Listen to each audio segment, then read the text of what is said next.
So you may have fucked up, may have messed up, find yourself in the hole, find yourself on your way to ADSEG, DISSEG, solitary confinement. What to expect? Now, anytime you go to the hole, ADSEG, DISSEG, confinement, solitary, you're going to be handcuffed. Unless you PC. You see anybody getting escorted down to the hole without handcuffs on them, first things first, they are protective custody. Don't let them lie to you. Anytime you go to the hole for any kind of violations, they will come and they will cuff you up and they will escort you down to the hole in cuffs. Sometimes shackles if you're bad enough. Once you get down to the housing unit of the hole, solitary confinement, ADSEG, DISSEG, you're going to be placed on a bench. A bench where your handcuffs are going to be cuffed to a bench behind your back, and they're going to shackle you to this bench. Now, some don't shackle you, and some you don't go to, depending on how busy they are and what they got going on. But just to teach you a little bit of a lesson, 9 times out of 10, you're going to get shackled to this bench, or cuffed to this bench. Or put into a holding cage and left there for a little bit to think about what you did. Now, if you're sitting there with your hands behind your back and your legs like this, and you're probably freaking out if you're claustrophobic like I am, and your face starts itching, you can't move, and you're just sitting there in your head, and you want, whew, you're going to be there for a minute. Maybe not all the time, but I've always sat there for a little bit. Longest time I've ever sat there was about 4 hours.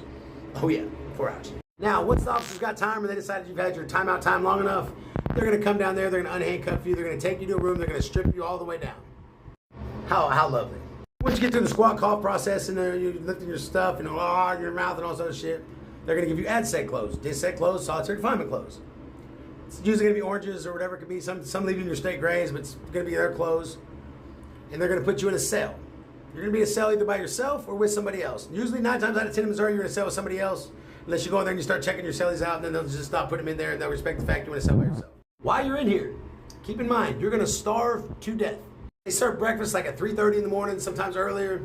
They serve lunch at like 9:30, 10. You get your dinner by like 3 o'clock, and you're not eating again for another 12 and a half hours. And these portions on these motherfuckers are so small. Now don't get me wrong, if guys like me were in the kitchen, we're hooking them whole trays up. Like we always hooked them up if we could. The square cooks are always like, oh my God, too much food. We're like, shut the fuck up.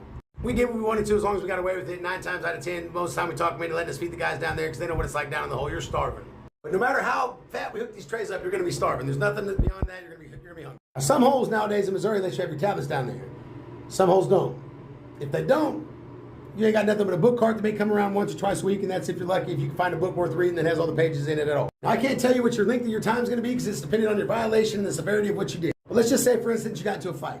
Fights usually work like this in the Missouri Department of Corrections. I can only speak for Missouri because that's all I know of is Missouri. Your first sanction for a fight is going to be 10 days in the hole. No ifs, ands, buts, candies, or nuts, you're getting 10 days in the dum-dum. Second fight, usually 15 to 20 days in the hole. Anything after your second fight, third, fourth, fifth, sixth is 30 to 60 days in the hole you're going to spend in the hole for a fight. So keep that in mind. If you ever get into a fight, you're going to do 10 days in the hole. Don't even ask, how long am I going to do? 10 days. Now, while you're down in the hole, you get to shower once every 3 days. So you get a shower twice a week.